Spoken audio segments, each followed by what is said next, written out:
நீங்கள் ஆரம்பிக்கிறேன். நல்ல கேள்வி நிறைய கேட்டாங்க. இந்த மாதிரி ஒவ்வொரு சங்கத்திலிருந்து இப்படி வர்றாங்க, வந்துட்டு போயிடுறாங்க.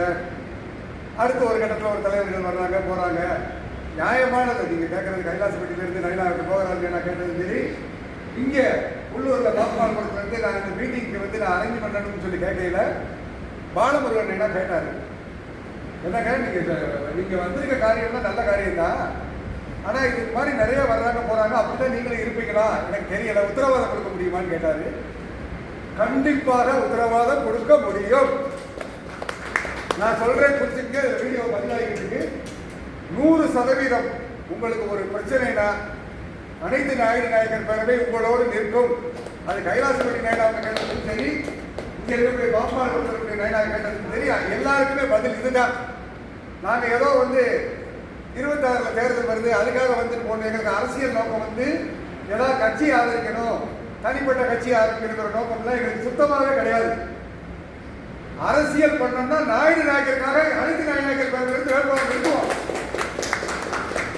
எந்த கட்சிக்கு தனிப்பட்ட முறையிலே ஆதரவு கொடுக்க மாட்டோம். அனைத்து நாயுடு நாயக்கர் பேரவை சார்பாக ஒரு தென் பகுதியில், தென் மாவட்டங்களில் நல்ல இளைஞர்கள், நம்ம சமுதாய இளைஞர்கள், நம்ம தம்பி பாரத் மாதிரி திருமணப்படுத்தினா முதலாக நிற்க சொன்னார். நான் அதில் அன்னையிலிருந்து இன்னைக்கு வரைக்கும் சொல்லிட்டு இருக்கேன். அன்னை சொல்றாரு ஃபுல்லாக நிற்போம், டோட்டலா வீட்டுக்கு போய் கேன்வாஸ் பண்ணுவோம்.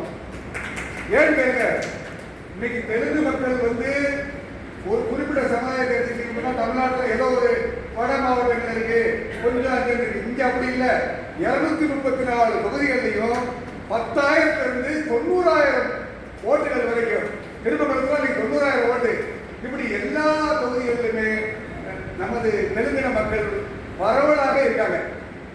மாப்பிள்ள சொன்னாரு 38%, 40%. உண்மைதான். இந்த அரசாங்கம் இதை போல நம்ம பிரிச்சு வச்சிருக்காங்க கம்ப்ளீட்டா. நீங்க ஒண்ணு சேர்ந்தாங்கன்னா நம்ம ஜெயிக்க முடியாது. ஆனா நம்ம முடிவு செய்யணும். இன்னைக்கு தமிழ்நாட்டில் ஒருத்தர் முதலமைச்சர் வரணும்னா நாயுடு நாயக்கர் தெலுங்கு மக்கள் முடிவு பண்ணாதான் அவன் ஜெயிக்க முடியும். ஐயா காலத்துல முதலமைச்சர், அதுல எந்த மாற்றமும் கிடையாது. இந்த ஏதோ கூட்டத்தில் போட்டு ஒரு நாள் சொல்லிட்டு போற மாதிரி நோக்கத்தெல்லாம் வரல. நயனார் சொன்ன மாதிரி நாங்கெல்லாம் ஃபேமிலியில இருந்து வந்து முடிவு பண்ணி தான் வந்திருக்கோம். 100% உத்தரவாதம் கொடுக்குறோம். அனைத்து நாயுடு நாயக்கர் பேரவை சார்பாக உங்களுடைய நல்லது கட்டத்துக்கு எல்லாத்துலையும் நாங்கள் வந்து பங்கெடுக்கிறதுக்கு உரிமையோட தான் வந்திருக்கோம். அதை மாப்பிள்ளை பாலமுருகன் நான் பதிவு பண்ணுற ஒரு ஃபோன் எடுத்து போயிட்டாரு. சக நிர்வாகிகள் கூட இருக்காங்க. கண்டிப்பாக அவங்க அதை தெரிவிப்பாங்கன்னு நான் நம்புறேன். நான் அவர் கேட்கறதுனால தப்பு கிடையாது. 2வது கொஞ்சம் நிர்வாகிகள் லோக்கலில் கொடுக்குறோம். தாராளமாக வாங்க, எல்லாரும் சேர்ந்து பயணிப்போம். 2வது வந்து நாங்கள் வந்து இந்த டைட்டில் அனைத்து நாயுடு நாயக்கர் பேரவையிலே வந்து நாங்கள் உட்பிரிவு எதுவுமே பார்க்கறது கிடையாது. ஒரே தான் தெலுங்கு பேசுகிற ஒரு குவாலிட்டி இருந்தால் போதும். வேற நாங்கள் வந்து பிரிச்சுலாம் நாங்கள் பார்க்க இது பண்ணல. நம்ம கௌரவ பழிச்சா எல்லாத்தையும் ஒன்று சேர்க்கணும். வேலையா இருக்கு. ஒருத்தருக்கு ஒருத்தர் பேச மாட்டேங்கிறாங்க. இவ்வளவு பெரிய சமுதாயத்தில் அந்த ஒரு ஈகோங்கிறதுனால ஒரு சின்ன ஈகோவை வச்சுக்கிட்டு கௌரவ கூப்பிட்ற நான் இப்படி போறது, கம்மா கூப்பிடுறது, இதெல்லாம் வேணாம். இன்னைக்கு முக்குளத்தூர் சமுதாயத்திலாம் பார்த்தீங்கன்னா இன்னைக்கு பொண்ணு எடுக்க ஆரம்பிச்சாங்க. எல்லாமே ஒன்றாயிருச்சு.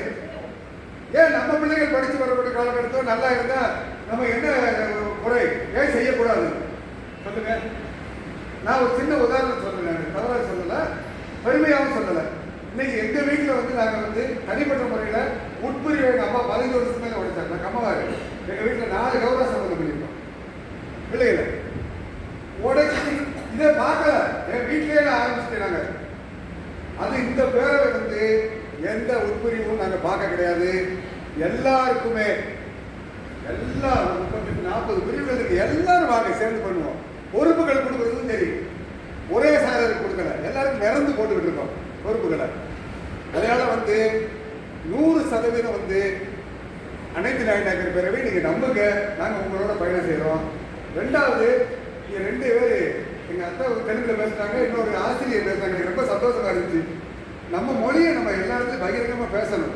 இன்னைக்கு வந்து அரசியல் தலைவர்கள் திமுக இருக்காங்க. இன்னைக்கு நம்ம ஆளுங்க வந்து சுதந்திரமா வந்து நம்ம நாயுடு நாயக்கரை பத்தி பேச முடியல. சட்டமன்றத்தை பேசினா அவன் சீட்டு கிழிஞ்சிடும். ஸ்டாலின் வீட்டுக்கு அனுப்பிடுவாரு. இங்கிட்டு எடப்பாடி பேசினா எடப்பாடி அனுப்பிடுவாரு. அந்த துணிச்சல் வந்து இன்னைக்கு வைகோ யாருக்குமே வரல. தெலுங்கு பேசுறது பப்ளிக்ல பேசினா ஏங்கிறான். ஆனா வெளியே உள்ள வந்து நாங்கள் தெலுங்கு தலைவர்னு சொல்லலாம். தெலுங்கு வந்து ஒரு மொழியை பேசுறதுக்கு சுதந்திரம் இல்லைன்னா அவன் என்ன தலைவர்? மொழியை பேசுறதுக்கு பேசக்கூடாது அப்படின்னு சொன்னா பப்ளிக்ல அவன் என்ன அவனுக்கு சமுதாயப்பட்டிருக்கும். அதனால உட்பிரிவுகள் எல்லாத்தையும் அரவணைச்சு நாங்கள் சொல்ற தேர்தல் நாங்கள் எந்த கட்சிக்கு ஆதரவு கொடுக்குறது எந்த நோக்கமும் எங்கள் தலைவருக்கு இல்லை. தலைவர் என்ன சொல்லியிருக்காரு, நம்ம பரத் மாதிரி சந்தோஷ் மாதிரி நம்ம தம்பிகள் அங்கங்கே ஒவ்வொரு தொகுதியில் நிப்பாட்டுவோம். முதல்ல தென் மாவட்டத்தில் நிப்பாட்டுவோம். 1000 ஓட்டு 500 ஓட்டு வித்தியாசம் தோத்து போயிடுறாங்க. குறைஞ்சது 10,000 ஓட்டு 20,000 ஓட்டு நீங்க பிரிச்சீங்கன்னா நம்ம தான் முடிவு செய்யறோம். டிசைடிங் அத்தாரிட்டி நம்ம தான் முடிவு செய்யறோம். அப்படி அந்த நிலையில நம்ம இருக்கோம். ஆனா அது அரசாங்கம் தேர்தல் நேரத்தில் எல்லா கட்சிக்காரங்களும் ஓட்டு வாங்குற சமயத்தில் மட்டும் பண்ணிட்டு போறாங்க. அதை நாங்கள் முற்றிலும் எதிர்க்கிறோம். ரெண்டாவது நான் சொன்ன மாதிரி மன்னர் வீரபாண்டிய கட்டபொம்மனுடைய சிலை கிட்டத்தட்ட இந்த வைக்கிறேன்னு சொல்லி அந்த ரிங் ரோடு வரையெல்லாம் எடுத்து வச்சது இன்னும் அதுக்கப்புறம் ஒரு வீட்டுக்குள்ள அந்த ரூம்ல தான் இருக்குது. அதுக்கு நாங்கள் ஏற்கனவே கலெக்டரேட் இங்கெல்லாம் மனு கொடுத்துட்டோம். ஆனாலும் அரசு செவி சாய்க்கல. கண்டிப்பாக நாடு தழுவிய போராட்டம் நாங்கள் மன்னர் வீரபாண்டிய கட்டபொம்மனுடைய சிலை வைக்கிறதுக்கு அனைத்து நாயகர்களுக்காக நாங்கள் உறுதுணையாக இருப்போம். அதோட தெலுங்கு மக்கள்ல ஒன்றும் இல்லை, சந்தோஷ் தம்பி கைது செய்யப்படுறாரு. அடுத்த நிமிஷம் நான் அவங்க கடைக்கு போய் அவங்க அம்மாட்ட போயிட்டு வந்தாங்க. போய் என்னமா செய்யணும் சொல்லுங்க மாட்டு. நான் இதை பெருமைக்கு சொல்லலை. நான் முகம் தெரிஞ்சாலும் தெரியாட்டாலும் சரி, ஒரு நாயக சமுதாயத்தை சேர்ந்தவர் எங்கேயாவது ஒரு முறையில் பாதிக்கப்பட்டால் அந்த இடத்துக்கு போறது நாங்க தான். நான் அதை அடிச்சு சொல்றேன். நான் இன்னொன்று அருப்புக்கோட்டையில் ஒரு 2 வருஷத்துக்கு முன்னால ராமசாமி நாயக்கர் ஒருத்தர் 300 வீடு சுற்றி நாயக சமுதாய வீடு இருக்குது. ஒரு ஆதிக்க சமுதாயத்தை சேர்ந்த ஒரு 30 வீட்டுக்காரர் போய் நம்மளால ஒரு தடவை ஒரு கொலாபரத்துக்கு போய் அடிக்கிறார். வீட்டில் ஒரு பயம் ஜன்னல் இருக்கிற கூட கதவை போட்டு உள்ள உட்காந்துட்டான். எந்த தைரியத்தில் அவங்க செய்ய முடியும்? ஒரு கொலா பிரச்சனைக்கு போய் கடப்பாறை கொண்டு அடிச்சு போய் வீட்டில் காட்டு மாடுத்தனமாக அடிச்சாங்க. இந்த செய்தி நியூஸ் 7 சேனல் இயக்க பரவி வந்தது. எழும்பூர்பட்டியிலிருந்து தம்பி ஒருத்தர் போத்திராஜன் சொல்லி எனக்கு நான் பழனி போய்கிட்டு இருக்க ஒரு மீட்டிங்கு அண்ணா இந்த மாதிரி ராமசாமி நாயுடு சொல்லி தெரிஞ்ச ஒரு